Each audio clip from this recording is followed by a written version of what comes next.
Halo adik-adik semua, gimana kabarnya hari ini? Hari ini kita akan belajar dalam tema 4 berbagai pekerjaan muatan pembelajaran ilmu pengetahuan alam.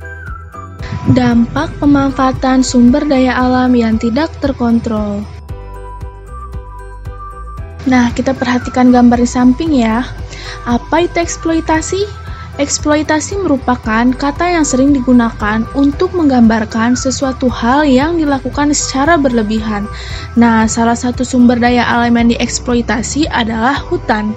Eksploitasi hutan yang berlebihan dapat merugikan manusia dan lingkungan sekitar. Akibat-akibat eksploitasi berlebihan.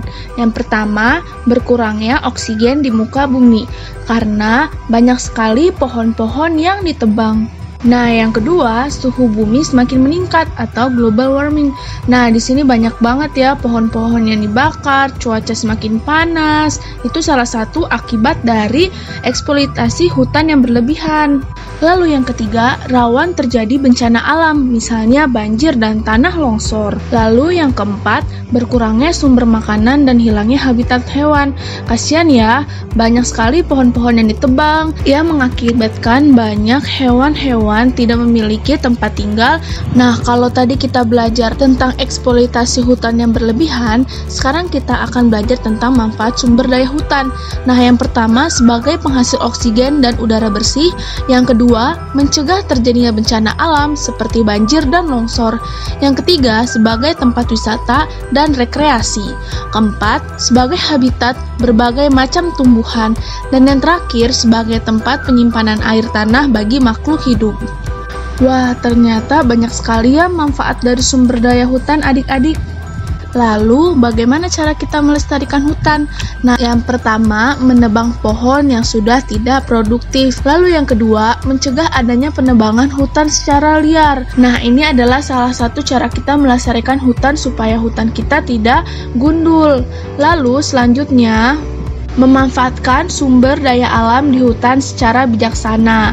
Nah, terus juga ada menerapkan sistem tebang pilih dan membatasi jenis pohon yang dapat ditebang.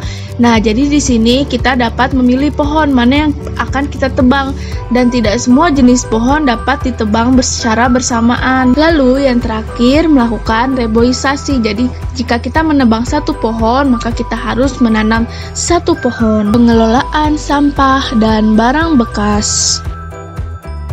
Apa itu limbah?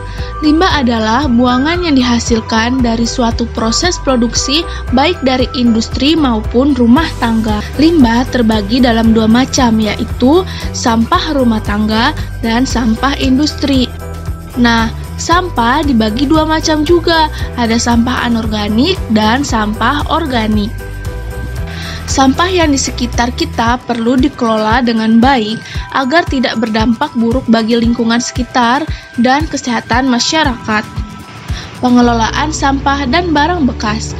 Barang-barang bekas dan sampah dapat diolah menjadi 4R, reuse, reduce, recycle, and replace. Nah, yang pertama ada reuse atau pemanfaatan ulang, menggunakan kembali sampah yang masih dapat digunakan untuk fungsi yang sama atau fungsi yang berbeda. Nah, pilihlah barang-barang yang dapat dipakai kembali dan hindari barang sekali pakai. Contohnya menggunakan kaleng bekas untuk dijadikan pot bunga atau tempat sampah. Lalu yang kedua ada reduce atau mengurangi sampah, yaitu mengurangi potensi benda yang sudah digunakan menjadi sampah. Nah, mengurangi sampah dan menghemat pemakaian barang. Sebisa mungkin mengurangi penggunaan kemasan barang seperti kantong plastik.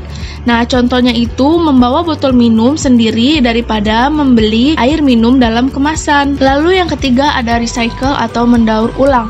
Nah, mengelola kembali sampah menjadi barang atau produk baru. Sebisa mungkin barang yang tidak dapat digunakan dapat didaur ulang. Contohnya mengelola sampah organik menjadi pupuk kompos. Nah, yang terakhir replace atau mengganti. Mengganti benda yang biasa digunakan dengan benda yang ramah lingkungan, atau mengganti barang yang hanya sekali pakai dengan barang yang dapat berkali-kali pakai. Contohnya memilih menggunakan sapu tangan daripada tisu. Manfaat mengelola sampah. Yang pertama, menghemat sumber daya alam. Kedua, mengurangi polusi atau pencemaran lingkungan. Yang ketiga, lingkungan menjadi asri, bersih, dan indah. Yang keempat, terhindar dari berbagai jenis penyakit. Nah, itu dia materi hari ini. Sudah mengerti kan? Sekarang kita kuis yuk. Perhatikan gambar di bawah ini. Menurut kalian, dari keempat cara mengelola sampah, manakah cara yang tepat dari keempat gambar di bawah ini?